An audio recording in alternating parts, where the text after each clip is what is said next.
اتنے سارے ملک جو ہیں بالکل بھی اس بات پہ نہیں آئیں گے اور اکیلا چھوڑ دیں گے. ظاہر ہے بنگلہ دیش کو اکیلا ہی چھوڑا ہے نا, صرف پاکستان نے کہا ہے, وہ بھی وربلی ظاہر ہے, وربلی سے میراد انہوں نے حامی بھری ہے کہ اگر کوئی ایسی بات ہے تو آپ ان کو چینج کر کے دوسرے گروپ میں ڈال دیں. ایسی کون سی مشکلات آ گئی ہیں؟ تو آئی تھنک میرا خیال ہے انہوں نے بھی سوچ لیا تھا اور یہ آخری حربہ استعمال کیا ہے انڈیا نے, اور مجھے تو یہ ہوتا ہوا نظر آ رہا ہے سارا کچھ کہ وہ دوسری ٹیم ڈال دیں گے. اور جہاں تک آپ نے بات کی, کوئی بھی جو ہے اے سی سی کی جو نیچے کی ٹیم ہے اس کو اٹھا کے ڈال دیں گے اس کے اندر, اور کون سی پرابلم آئے گی؟ میرا خیال ہے توصیف بھائی یہ تو جو آج ہم ساری چیزیں دیکھ رہے ہیں, ظاہر سی بات ہے یہ پاکستان نے تھوڑا سٹیپ فارورڈ کیا, ذرا آنکھیں دکھانا شروع کی ان کو, جس طرح کا انہوں نے رویہ رکھا اس ایکشن کا بھرپور ریئیکشن دیا.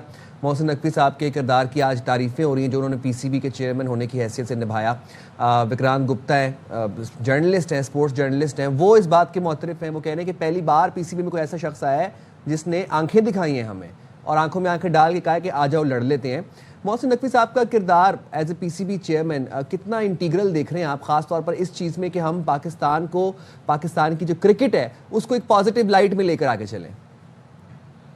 دیکھیے جو اسٹیپس انہوں نے لیے ہیں واقعی آج تک کسی نے نہیں لیا, اور ایسے اسٹیپ لیے ہیں کہ گھن چکر ہو گیا ہے جسے کہنا چاہیے بھارت, اور اتنا اس کا برا حال کر دیا. اور واقعی پہلی دفعہ کوئی آیا ہے جس نے آن کے, اور ظاہر ہے ان کے پاس جو پوسٹ ہے, اصل دیکھیں کرکٹ کے معاملات کا تو ہمیں پتہ ہے کہ وہ ہمارے پلیئرز پہ اور ان پہ سارا ہے, لیکن ان کی جو دوسری پوسٹ ہے نا, اصل وہ خائف ہیں اس سے, اور اسی وجہ سے جو ہے وہ یہ ساری حرکتیں کر رہے ہیں. جو محسن نقوی صاحب نے کیا ہے, میرا خیال ہے آئندہ آنے والے وقتوں میں جب بھی کوئی ایسا کچھ ہوگا تو دوسرے بھی اس سے سبق لیں گے کہ اسی طرح کا ڈیسیژن لینا چاہیے. اور ظاہر ہے کہ ڈیسیژن کیوں لیا ہے سب کو پتہ ہے, اور محسن صاحب کی وہ جو توصیف صاحب ہمیں یہ نہیں کہا کہ آپ آتے ہیں تو نہ آئیں, ہم کسی اور ٹیم کو لے لیں گے. یہ بتاتا ہے پاکستان کی پوزیشن کتنی اسٹرانگ ہے, لیکن پھر بھی آپ کا وائلڈ گیس کیا ہے؟ نمیبیا کو لے آئیں گے, کس کو لے آئیں گے, کون سی ٹیم لے آئیں گے متبادل کے طور پہ؟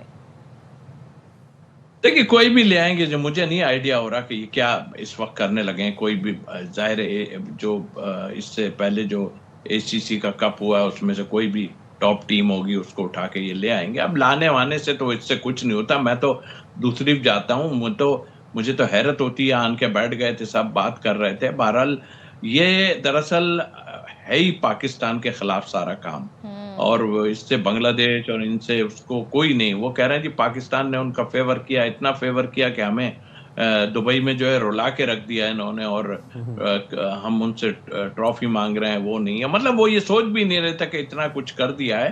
اور میرے خیال آنے والے وقت میں میں بتا رہا ہوں کہ برا کرکٹ کا تو برا حال ہوا. دیکھیں وہ جو آپ نے بات کی نا پاکستان کو نہیں کیا, پاکستان کے لیے تو مطلب ہے نا, ابھی دیکھیں نا براڈ کاسٹر اور یہ سب موجود ہیں, پیسہ تو وہیں سے بننا ہے اور تو کسی سے نہیں بننا, پیسہ تو اس سے ہی بنے گا. تو آئی تھنک میرا خیال ہے اسی لیے وہ جو ہے تھوڑا سا بیک فٹ پہ ہیں ابھی. ان کا بس چلتا, اگر کوئی ایسا کچھ ہوتا بات تو صحیح ہے. تو بھائی پوری دنیا کی نظریں جو ہے وہ پاکستان انڈیا میچ کے اوپر ہوتی ہیں. تھینک یو ویری مچ, آپ نے باخبر سویرا کے لیے وکالا. اور یہ بات توصیف بھائی کی بڑی اچھی تھی کہ پاکستان کے ساتھ کیوں نہیں کوئی ایسی کوئی ہینکی پینکی کرے یا جاریت کرے, کیونکہ پتہ ہے کہ براڈ کاسٹرز نے انویسٹ کیا پر پیسہ جو ہے وہ پاکستان انڈیا میچ سے ہی نکلنا ہے. بالکل. چلیں جی, جہاں پر بات کرکٹ کی ہو رہی ہے تو پاکستان اور آسٹریلیا T20 سیریز ہونے جا رہی ہے. اس کے لیے پرومو باقاعدہ سے جاری کر دیا گیا ہے جس میں ہم دیکھتے ہیں جی بھارت کی کرکٹ ٹیم پر کافی کرارا طنز کیا گیا ہے.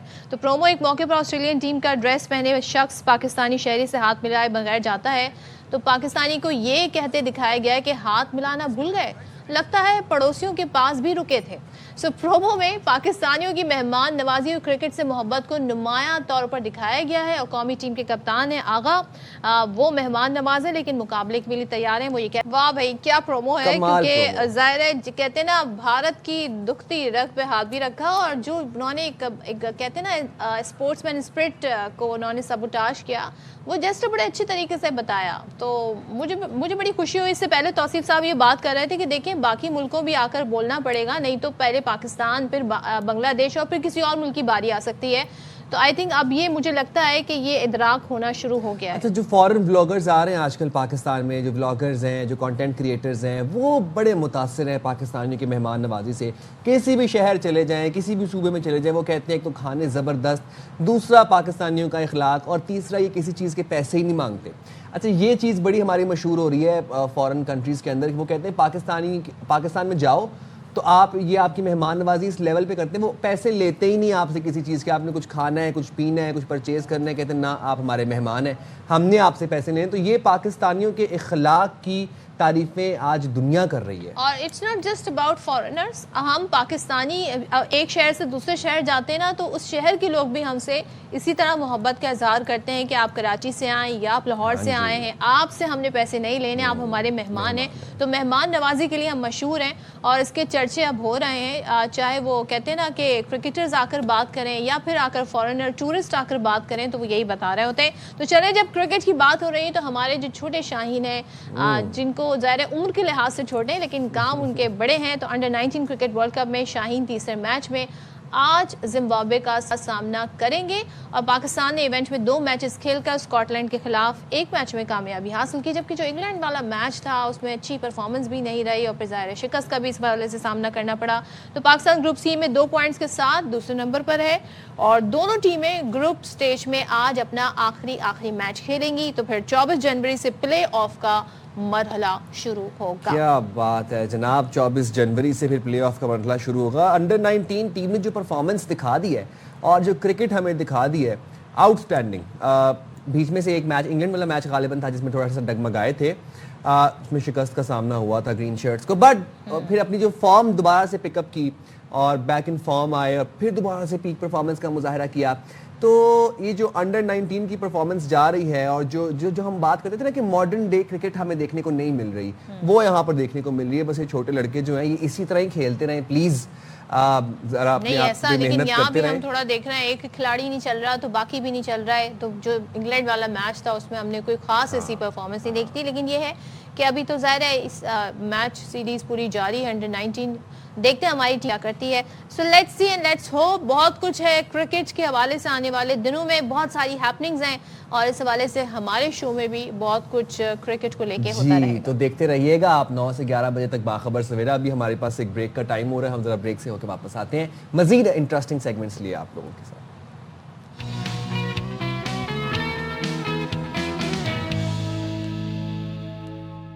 السلام علیکم. باخبر سویرا میں ایک دفعہ پھر سے آپ کو کہتے ہیں خوش آمدید. امید کرتے ہیں آپ کے دن کا آغاز بہت خوشگوار ہوا ہوگا. ہمارے دن کا آغاز خاص طور پر جو کراچی میں رہ رہے ہیں لوگ، ان کا بہت غم سے اور ایک سوگ کے عالم میں ہو رہا ہے پچھلے 6 دن سے، اور نہیں دیکھے جا رہے وہ مناظر اب جب کہ ملبہ ہٹ رہا ہے. اور ملبے سے انسانی عذاب ہی اب میں نہیں کہوں گا کہ اب تو وہ ڈیبری رہ گیا ہے، ہڈیاں نکل رہی ہیں، دانت نکل رہے ہیں. اور افسوس اس بات کا ہے کہ لواحقین باہر بیٹھے ہوئے ہیں ملبے کے، اس کو دیکھ رہے ہیں بے سر و سامانی کے عالم میں. 6 دن سے باہر بیٹھے ہیں اس امید میں کہ شاید کوئی جسد خاکی مل جائے یا کوئی عزا مل جائے تو ہم جنازہ پڑھوا لیں. لیکن اب وہ ان ہڈیوں کی صدف شناخت بھی نہیں ہو سکتی، ڈی این اے سے بھی نہیں ہو سکتی. سوچیں کتنا مشکل مرحلہ ہے کہ ان کے لیے. پہلے انہوں نے جو منظر دیکھا، 2 دن آگ لگی رہی، اس کے بعد جو عمارت گری، پھر اس کے بعد ریسکیو سرچ آپریشن جو کہ ابھی بھی جاری ہے. اور ابھی بھی جو ہمیں بتایا جا رہا ہے وہاں سے ریسکیو اہلکار وہ یہ کہتے ہیں کہ ٹائم لگے گا اور پوری بلڈنگ تو ظاہر ہے جب تک نہیں کلیئر کی جا سکتی، جب تک کہ وہاں سے تمام تر سرچ آپریشن مکمل نہ ہو جائے. بہرحال اسی کانٹیکس میں، اسی تناظر میں ہم بات کر رہے ہیں اور اس پر سوال یہ تھا کہ اب اسے قومی سانحہ ڈکلیئر کر دینا چاہیے، کیونکہ جس نوعیت کا، اس کی جتنی سنگینی اس کی ہوئی ہے اور جو غفلت ہمیں اس ساری صورتحال میں نظر آئی کہ اتنی جانوں کو بچایا جا سکتا تھا اگر ساری چیزیں بر وقت ہوتی، اگر فائر بریگیڈ کا عملہ جو ہے وہ ویل ایکوپڈ ہوتا. وزیر دفاع خواجہ آصف نے اس صورتحال پر ایک بیان دیا تھا. وہ بیان بڑا کہتے ہیں نا میڈیا ٹاک میں بڑا حصہ بنا، بڑا ان کا یہ ڈسکشن میں آ رہا ہے. اس کے بعد ہم دیکھ رہے ہیں وفاقی وزیر ہیں رانا تنویر، انہوں نے بھی 18ویں ترمیم پر جواب دیا ہے. کہتے ہیں جی 18ویں ترمیم پر بات کرو تو پھڑپڑاہٹ شروع ہو جاتی ہے.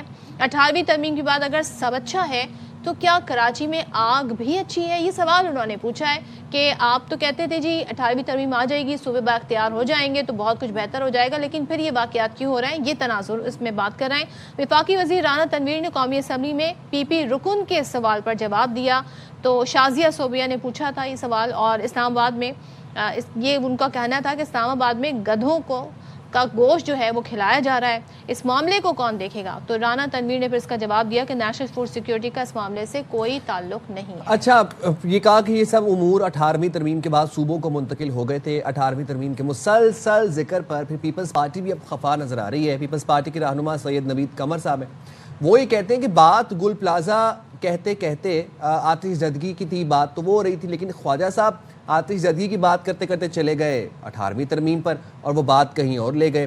انہوں نے کہا کہ ہم ان کے بیان کو حکومتی پالیسی سمجھیں گے، آگ سے کھیلنا بند کریں۔ آپ کو نہیں پتا کہ فیڈرلزم کیا ہے؟ کیا آپ صوبوں کے وسائل مرکز کو دینا چاہتے ہیں؟ پاکستان تب مضبوط ہوگا جب اکائیاں مضبوط ہوں گی۔ تو پیپلز پارٹی کا رد عمل بھی اس چیز کے اوپر آ گیا ہے، اور یہ بات ڈسکس کی گئی ہاؤس آف فلور کے اوپر کہ 18ویں ترمیم کے اوپر نظر ثانی کی جائے اور جو لوکل گورنمنٹس ہیں ان کو مضبوط بنایا جائے، جو بلدیاتی اختیارات ہیں ان کو نچلی سطح تک پہنچایا جائے۔ نوید قمر صاحب نے پھر اس کے اوپر رد عمل بھی دیا۔ انہوں نے کہا کہ آپ بات آتش زدگی کر رہے تھے تو خواجہ صاحب آپ بات لیتے لیتے کہیں اور پہنچ گئے۔ سنواتے ہیں آپ کو ذرا انہوں نے کیا کہا۔ تو 1 یونٹ بناؤ، 1 یونٹ سے پیرٹی ہوگی، اس سے ہم بنگالوں کو قبضہ کریں گے۔ آج کا جو ٹکڑے ٹکڑے کا تو تاکہ پھر سے ہم ان پہ مرکز سے بیٹھ کے اجارہ داری کریں۔ سر، پاکستان کی not exist as a unitary form of government, so stop playing with fire, stop making Pakistan weak at its very roots. کہتے ہیں کریکولم آپ نے ساری زندگی ایک جھوٹ کا پرندہ ادھر تاریخ کے نام پہ بتایا، تبھی تو آپ کو پتہ نہیں ہے کہ فیڈرلزم کیا ہوتا ہے، پاکستان کی تاریخ کیا ہے۔ بلوچستان کو آپ ایسے نہیں حل کر سکتے کہ ادھر آپ کہہ دیں کہ بھائی جیسے کچھ ملکوں میں ری ایجوکیشن ہوتی تھی، آج میں پڑھ رہا تھا کہ بلوچستان میں بھی ری ایجوکیشن کا پروگرام شروع ہو رہا ہے۔ تو پیپلز پارٹی کافی غصہ نظر آ رہی ہے، نالا نظر آ رہی ہے کہ کیوں اس واقعے کو 18ویں ترمیم سے جوڑا جا رہا ہے، اور ظاہر ہے 18ویں ترمیم کی جب آپ بات کرتے ہیں تو پیپلز پارٹی سے اپنی سب سے بڑی اچیومنٹ قرار دیتی ہے کہ ہم نے یہ کوششیں کی ہیں، لیکن میں نون لیگ کی طرف سے بیانات بڑے مختلف دیکھ رہے ہوں۔ کل رانا ثناء اللہ صاحب کہہ رہے تھے جی کہ ہماری مشترکہ کاوش تھی 18ویں ترمیم، جبکہ آج حذیفہ رحمان اب سے کچھ دیر پہلے وزیر مملکت ہیں نون لیگ سے، وہ بات کر رہے تھے، انہوں نے کہا کہ دیکھیں جی یہ تو صوبوں کے اختیار میں ہے نا اب معاملات بہت سارے، خاص طور پر انہوں نے کہا کہ جی جو فائر بریگیڈ کا جو تمام معاملہ ہے وہ 1947 سے صوبوں کے پاس ہے، یہ ادارے صوبوں کے پاس ہے، اور یہ نااہلی ہے سندھ حکومت کی کہ وہ 2 دن لگی آگ بجھا نہیں سکی، اور نہیں بجھا سکتے تھے تو وفاق سے مدد مانگ لیتے، وزیر اعظم سے کہہ دیتے، فوج، نیوی، ایئر فورس سے مدد لینی انہیں چاہیے تھی اگر ان سے یہ کنٹین نہیں ہو رہی تھی آگ۔ تو یہ بیان وہ آج دے کے گئے ہیں، اور وہ یہ کہتے ہیں جی ہمیں اندازہ نہیں تھا کہ صوبائی حکومت اتنی نااہل ہے کہ وہ یہ آگ نہیں بجھا سکتی۔ 15 سال سے ان کی یہاں پر حکومت ہے اور ایک پلازے میں لگی آگ نہیں بجھا سکے۔ تو یہ جو بیانات ہیں اب 18ویں ترمیم کی طرف شفٹ ہو گئے ہیں، کیونکہ ظاہر ہے صوبوں کے پاس اب بہت سارے ادارے ہیں، جس کی وجہ سے صوبے اب یہ معاملہ دیکھتے ہیں۔ وفاق کہہ رہا ہے جی اگر ہم انٹروین کرتے تو کہا جاتا ہے جی سیاسی پوائنٹ سکورنگ ہو رہی ہے، حذیفہ صاحب یہ کہہ رہے تھے اگر ہم کچھ اپنی طرف سے کہتے تو پھر ہوتا جی دیکھیں اس پر سیاست ہو رہی ہے جس کی وجہ سے ہم نے اسے اوائڈ کیا، لیکن وہ یہ کہتے ہیں جی کہ وزیر اعظم آئیں گے اور اس صورتحال کو دیکھیں گے اور مدد جتنی ہو سکے گی وہ کرنے کی کوشش کریں گے۔ دیر آئے درست آئے، بٹ ہمارا حذیفہ رحمان صاحب سے یہ سوال تھا کہ آپ آج 6واں روز ہے، ابھی تک وفاق سے کوئی وزیر نہیں آیا، کوئی منسٹر آیا یہاں پہ آ کے لواحقین کی داد رسی کرنے کے لیے، تاجروں کی داد رسی کرنے کے لیے، تو انہوں نے اس بات پہ پھر رد عمل دیا کہ وہ کہتے ہیں ہمیں تو پتہ ہی تھا کہ یہاں کی صوبائی حکومت ایک پلازے میں لگی 2 دن آگ کو بجھا نہیں سکیں گے، وہ 4 منزلہ عمارت تھی، ہمیں پتہ ہی تھا کہ یہاں پر وہ اتنا بڑا سانحہ ہو جائے گا، اور 6 دن ہو گئے آگ کو وہ نہیں بجھا پائے۔ چلیں جی اس پہ بات کر لیتے ہیں، ہمارے ساتھ پیپلز پارٹی سے صوبائی وزیر شرجیل انعام میمن صاحب نے ہمیں جوائن کیا ہے۔ شرجیل صاحب بہت شکریہ۔ سب سے پہلے تو ہم یہ جاننا چاہیں گے اس وقت تک جو ہمارے سامنے صورتحال ہے سانحہ گل پلازہ کی، اس پہ پھر وفاق کی جانب سے، وزراء کی جانب سے بیانات بھی آ رہے ہیں، یہ کہا جا رہا ہے جی کہ خاص طور پہ ابھی حذیفہ صاحب کہہ رہے تھے کہ صوبے کے پاس تمام ادارے ہیں، 17 سال ہو گئے، 15 سال ہو گئے ہیں، لیکن آگ نہیں بجھائی گئی. یہ نااہلی ہے حکومت کی, اور اگر نہیں بجھائی جا رہی تھی تو وفاق سے مدد لے لینی چاہیے تھی, اداروں سے مدد لے لینی چاہیے تھی, فوج سے, نیوی سے, ایئر فورس سے مدد لے لینی چاہیے تھی تاکہ یہ سانحہ ایسے سنگین اختیار نہ کرتا. کیا کہنا چاہیں گے آپ اس پہ؟ بسم اللہ الرحمن الرحیم. شکریہ جی. مجھے ایگزیکٹلی میں نے ان کا بیان نہیں سنا ہے, لیکن میں آپ کے جو اسٹیٹمنٹ ہے اس کو میں کنسیڈر کرتا ہوں کہ آپ ذرا سچ بول رہے ہوں گے, اور آپ نے جو بات کی کہ میں نے خود ان کو بیان نہیں دیکھا, لیکن اگر انہوں نے یہ کہا ہے تو میری پہلے گزارش یہ ہوگی کہ جب آگ لگی تو پوری دنیا دیکھ رہی تھی, سارے چینلز جو ہیں وہ نان اسٹاپ اسی کوریج کر رہے تھے. تو اگر فیڈرل گورنمنٹ سمجھتی کہ ان کے پاس کوئی بہتر کوئی ٹیکنالوجی تھی تو خود بھی آفر کر سکتے تھے. ہم نے کسی کو منع نہیں کیا تھا کہ جی کوئی اور ادارہ نہیں آتا تو ہم نہیں کرنا ہے, ہم نے کسی کو منع نہیں کی. ہاں, جو والنٹری جو آ رہے تھے وہ آ رہے تھے. فیڈرل گورنمنٹ کچھ ادارے والنٹریلی پورے اس میں مدد بھی کر رہے تھے, کر رہے تھے. گورنمنٹ ڈائریکٹلی سمجھتی کہ ان کو کوئی فون کر کے ریکویسٹ کی جاتی کہ آپ آ جائیں, ہمیں ہمارا مسئلہ حل نہیں ہو رہا, تو وہ الگ بات ہے, ان کی اپنی سوچ ہے. اور اس موقع پہ اس طرح کی باتیں کرنا میں سمجھتا ہوں کہ یہ غیر سنجیدگی کا مثال ہے کہ آپ کو جو پتا ہے کہ وہاں پہ کیا حالت ہے, اور کسی ڈکی چھپی ہوئی حالت تو نہیں تھی یا کسی کو کہ ہم کسی کو چھپا رہے تھے کوئی چیز. سب کو پتا ہے کہ جی وہاں کیا صورت حال تھی. اور میں نے کہا وہ یہ کہتے ہیں اگر ہم خود سے آ جاتے یا وہاں پہ کوئی وزیر چلا جاتا تو پھر یہ کہا جاتا دیکھیں جی اس سانحے پر سیاسی پوائنٹ اسکورنگ ہو رہی ہے, تو اس وجہ سے بھی ہم نے اوائڈ کیا. اور 18ویں ترمیم کے بعد یہ تمام ادارے صوبوں کے پاس ہیں, تو صوبوں کو ویل ایکوپڈ ہونا چاہیے, اور آپ کی حکومت 15 سال سے ہے تو اب تک تو کارکردگی بہتر ہونی چاہیے. لبے لباب یہ آپ کو میں ایک بات بتاؤں, اگر آپ ڈیٹا دیکھیں کہ پچھلے 2 سالوں میں کتنے آگ کے واقعات ہوئے ہیں, میں صرف کراچی کی بات کر رہا ہوں, ٹھیک ہے نا, سینکڑوں میں. وہ آگ کس نے بجھائی؟ اسی فائر بریگیڈ نے, اسی کے ایم سی کی اور ڈسٹرکٹ نمبر 2 کی ٹیموں نے یہی چیزوں کو کنٹرول کیا ہے. اس جہاں تک میں نے کہا کہ مطلب جس سے پہلے جتنے بڑے واقعات سارے اتنے سنگین نہیں ہوئے, ریزن یہ ہے کہ وہاں کے محرکات کچھ اور تھے. اس کے بھی ہم چاہ رہے ہیں کہ اس کی فیکٹ فائنڈنگ رپورٹ آ جائے, کیونکہ اب ہمیں بھی کافی چیزوں میں ایمبیگوٹی سمجھ میں آ رہی ہے کہ جی ایسی کیا چیز تھی جو اس حد تک اچانک بھڑکی, اور کیا کیا اس کے محرکات کیا تھے. اب چیزیں پہلے تو شروع میں سب ایک ہی ہم ون ٹریک مائنڈ پہ سب چل رہے تھے, اب ذرا اس کی انکوائری ہونے دیں, انویسٹیگیشن ہونے دیں. لیکن صاحب اس واقعے کے بعد آپ یہ کہہ سکتے ہیں کہ ہمارا فائر بریگیڈ کا جو کراچی کی جو ایک آبادی ہے اس کے لحاظ سے مطلوبہ تعداد میں موجود ہے, دوسرے ویل ایکوپڈ ہے, کٹر نہیں تھے, فوم نہیں تھا, کیمیکل نہیں تھا. نیوی کی فائر بریگیڈ آتی ہے فجر کے وقت تو پھر یہ کیمیکل جو ہے اس کا چھڑکاؤ شروع ہوتا ہے. آپ اس سانحے کے بعد سمجھتے ہیں کہ بہت ضرورت ہے اپ گریڈ کرنے کی فائر بریگیڈ کے عملے کو؟ ڈیفینیٹلی دنیا میں ہر چیز کو اپ گریڈ کرنے کی ضرورت ہوتی ہے. دنیا میں ہر چیز کی بہتر سے بہتر ٹیکنالوجی آ گئی ہے. جیسے آپ ابھی جس کیمرہ پہ بیٹھی ہیں اس سے بھی الٹرا ایچ ڈی کیمرہ آ گئے ہیں. تو ہر ادارے کو کی بہتری کی ضرورت ہوتی ہے, ہر ادارے کو بہتر چیزوں کی ضرورت ہوتی ہے. اور دنیا میں اب جدید سے جدید ٹیکنالوجی آ گئی ہیں, وہ جہاں پہ ضرورت ہے, جہاں پہ چیزیں, میں نے کہا کہ یہ جتنی اس وقت موجود ہے فائر بریگیڈ اور جو چیزیں اویلیبل ہیں. ٹو اندر کوسچن کہ کیوں نہیں, آپ کی حکومت تو یہ آپ چوتھا دور حکومت ہے, پھر یہ ضروریات کے مطابق, آبادی کی ضروریات کے مطابق یہ سب کیا کیوں نہیں گیا؟ مرتضیٰ وہاب صاحب ایک شو میں کہتے ہیں شرجیل صاحب کے آر جے مال کے بعد آڈٹ رپورٹ کی گئی, فائر سیفٹی الارم کن کن بلڈنگز میں ہیں, وہ رپورٹ وزیر اعلیٰ کو بھیجی گئی, 2 سال ہو گئے وزیر اعلیٰ تک وہ رپورٹ نہیں پہنچی. ناصر حسین شاہ صاحب کہتے ہیں کل ملی ہے. اب یہاں پہ یہ کس کی نااہلی ہے, یہ کس کی غفلت ہے شرجیل صاحب؟ اچھا میں آپ کو بتا اس پہ بات کرتا ہوں, پہلے اس کی بات کریں جو اکوپمنٹ کی بات ہے, اس کا بھی جواب دیتا ہوں.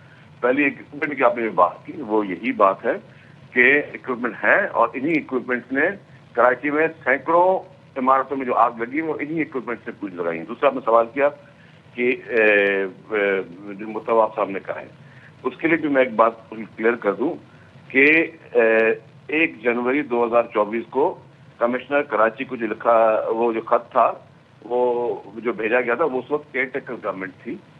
2024 کو جب کے ایم سی نے خط لکھا تو وہ کیئر ٹیکر گورنمنٹ تھی, اور انہوں نے کمشنر کراچی کو لکھا گیا تھا, اور اس میں ایڈیشنل سیکرٹری اور جو اسٹاف تھے ان کو صرف کاپی فار یاد دہانی کے لیے بھیجی جاتی ہے, جو کاپی 2 ہوتی ہے.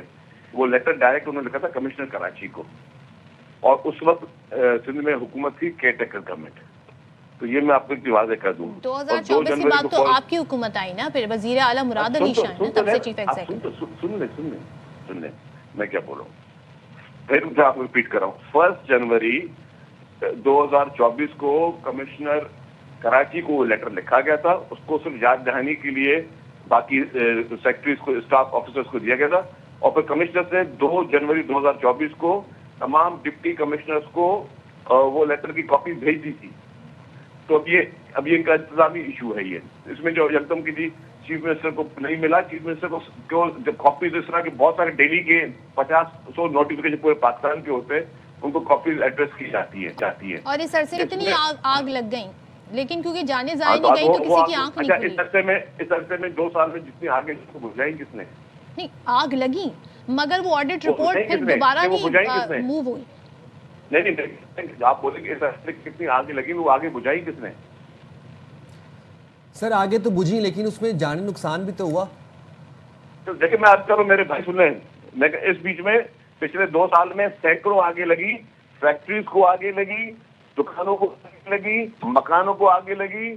مطلب میں آپ کیا بتاؤں کہ ہم سانحہ گل پلازا کا ویٹ کر رہے تھے کوئی ایکشن لینے کے لیے, ورنہ آگ لگتی رہتی ہے, کوئی بڑی بات نہیں. یہ تو شیلا رضا صاحبہ کا بھی بیان ہے جس پر کافی زیادہ سب غصے کا بھی اظہار کر رہے ہیں کہ 40 لوگ نیوزی لینڈ میں مر جاتے ہیں, آگ ہوتی ہے, ایسے ہی ہوتا ہے.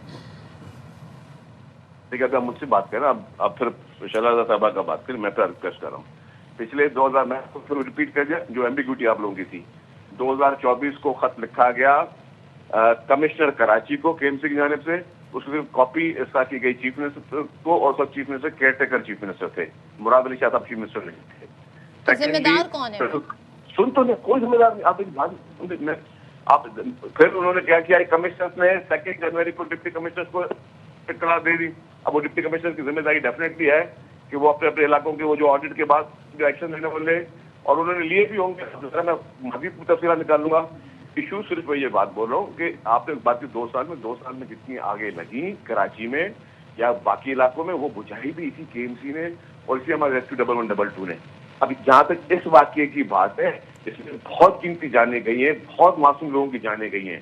یہ ہر ایک کے لیے افسوسدہ ہے, اور حکومت میں سب سے زیادہ افسوسدہ اس لیے ہوتا ہے کہ ایک تو ہم بھی انسان ہیں, ہمیں بھی احساس ہے کہ جی, اور ہمیں شاید زیادہ احساس اس لیے ہوگا کہ ہماری ذمہ داری ہم پر آتی ہے کہ یہ معصوم لوگوں کی جانیں گئی ہیں.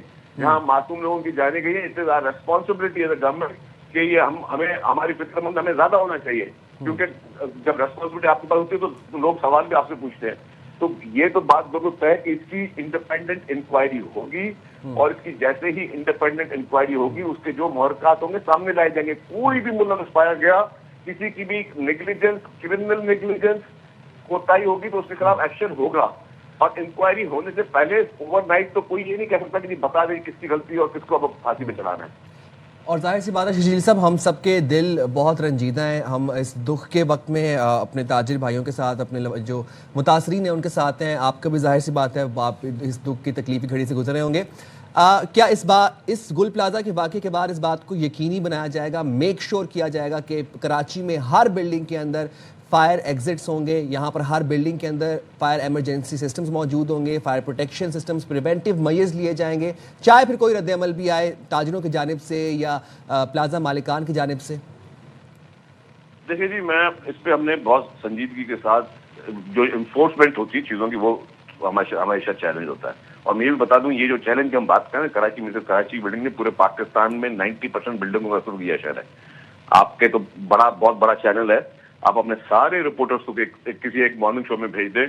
تمام جو ہے کراچی پاکستان کے جو بڑے بڑے شہر ہیں, میٹروپولیٹن سٹیز ہیں یا نارمل سٹیز میں بولیں گے, ان میں یہ سسٹم موجود ہے. نہیں ہوں گے تو یہاں پہ انفورسمنٹ ایشو, لیکن یس ریسپانسبلٹی ہے. ہم نے سنجیدگی کے ساتھ کراچی چیمبر آف کامرس کے جو باڈی ہے ان سے چیف منسٹر صاحب نے میٹنگ کی ہے, اور اس باڈی کو یہ ریکویسٹ کی کہ آپ ہمیں مدد کریں, اور اس باڈی نے گھنٹوں میں انہوں نے فیصلے کیے. لیکن شرجیل صاحب, بیان تو پہلے سے میئر صاحب کا موجود ہے, انہوں نے تو کہہ دیا تھا جی اب کسی بلڈنگ کو اجازت نہیں ملے گی اگر وہاں پر یہ تمام تر سیفٹی میجرز نہیں لیے جائیں گے, مگر اس کے بعد ہوا کچھ نہیں. تو اب ہم کیسے اس بات پہ یقین کریں کہ اب کچھ ہو جائے گا؟ میں کروں دیکھیں, پہلے یہ چیزیں کافی بہت پرانی بلڈنگ موجود ہے نا.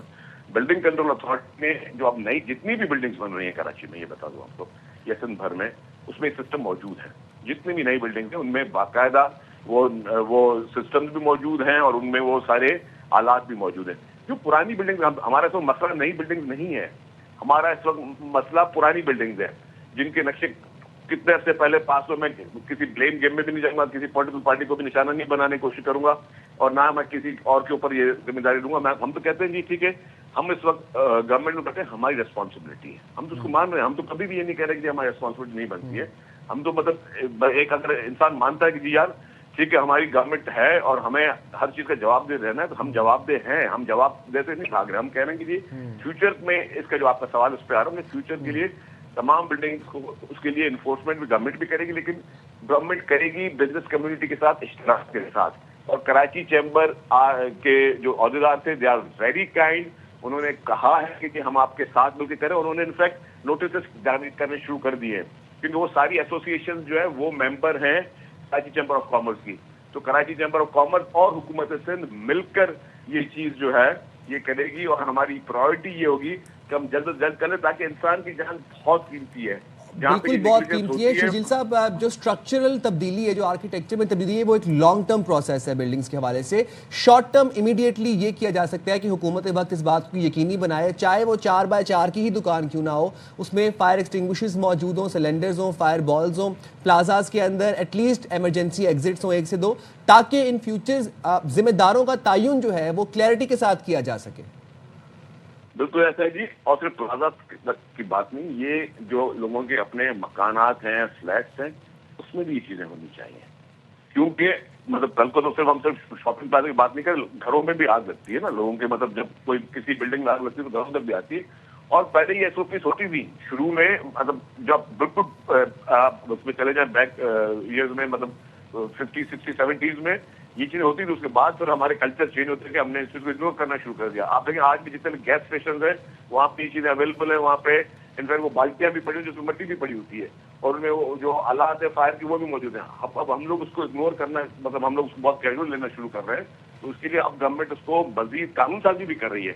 کل تو یہ بھی فیصلہ ہوا کہ اب اس پہ ہم قانون سازی بھی کر رہے ہیں کہ پھر یہ میک شیور ہر جگہ پہ ہو کہ جی اگر آپ نے گھر بنانا ہے, دکان بنانی, کوئی بھی چیزیں آپ کے گھروں میں یہ چیزیں موجود ہونا لازمی ہے. اور حکومت ان حالات میں بھی اکیلا نہیں چھوڑ رہی تاجر برادری کو, اور جو بھی ان کے نقصانات ہیں اس کے لیے حکومت نے میکینزم بنایا ہے.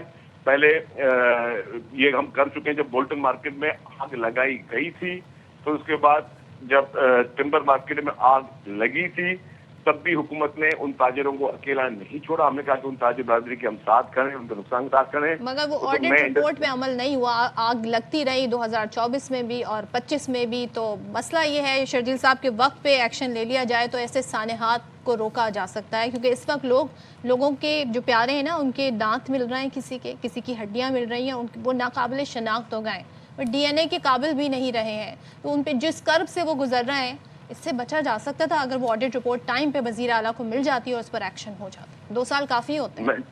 میں جواب دے دوں اس کا جی پلیز. جی اب پھر آپ نے وزیر اعلیٰ کی بات کی, میں نے آپ کو بتا دیا, جیسے آپ میری بات آپ سمجھی نہیں یار, میں دوبارہ ریپیٹ کر رہا ہوں. KMC نے وہ رپورٹ بھیجی کمشنر کراچی کو, ٹھیک ہے, اس کی صرف کاپی گئی ہے, اس کی امپلیمنٹیشن پھر کمشنر کراچی نے کرنی تھی. اور وہ کیئر ٹیکر گورنمنٹ تھی, ابھی بتا رہا ہوں کیئر ٹیکر گورنمنٹ تھی, پیپلز پارٹی کی گورنمنٹ نہیں تھی. اور اس وقت کمشنر کراچی 1 جنوری 2024 کو رپورٹ گئی کمشنر کراچی کو, اور پھر کمشنر کراچی نے 2 جنوری 2024 کو لیٹر لکھ دیا DCs کو. وہ ان کی امپلیمنٹیشن کام تھی. ہر چیز کا آ جاتے ہیں شرجیل صاحب, سب چھوڑیں 25 میں بھی آگے لگتی ہے. پلیز آپ نے ایسا نہیں ہو سکتا, آپ اپنی بات کر کے پھر دوسرے کی بات نہ سنیں, ایسا نہیں ہو سکتا نا. اس کے بعد پھر کیا ہے کہ وہ پھر ڈپٹی کمشنرز کی جگہ ہر چیز کی کا ملبہ جو ہے چیف منسٹر پہ آپ لے آئیں گے. جی چیف منسٹر اس پر عمل کرتے. یہ اس طرح کی ڈیلی کی بیسس پہ کمیونیکیشن کے 5000 لیٹر نکلتے ہیں ہر ڈپارٹمنٹ کے, اور اس پہ جس کو امپلیمنٹیشن کرنی ہے اس کی بات ہے. اچانک اور ایک دم چیف منسٹر پہ ایک ذمہ داری ڈال دینا کہ وہ اس پر عمل کرتے ہیں. اور ظاہر ہے مختلف DCs نے لیٹر لکھے تو کافی, اس میں جو DCs نے لیٹر لکھے کافی بلڈنگوں کا عمل ہوا بھی ہوگا. کہ ہم قطعاً نہیں کہہ رہے کہ عمل نہیں ہوا. مختلف ڈپٹی کمشنر سے ان کی اپنی جوریسڈکشن تھی, انہوں نے اس پہ امپلیمنٹیشن کی ہوگی. تو جہاں پہ ہوئی ہے وہ اس کی بھی سامنے آ جائے گی, جہاں پہ نہیں ہوئی وہ بھی سامنے آ جائے گی. اس بلڈنگ کا بھی پتہ چل جائے گا کہ اس بلڈنگ کو جس لیٹر کا آپ توازن کر رہے ہیں اس لیٹر کے سے کیا اس بلڈنگ کو لیٹر گیا تھا نہیں گیا تھا. اب وہ ظاہر ساری چیزیں انکوائری میں سامنے آئیں گی نا. ابھی سے ہم ایک دم ایک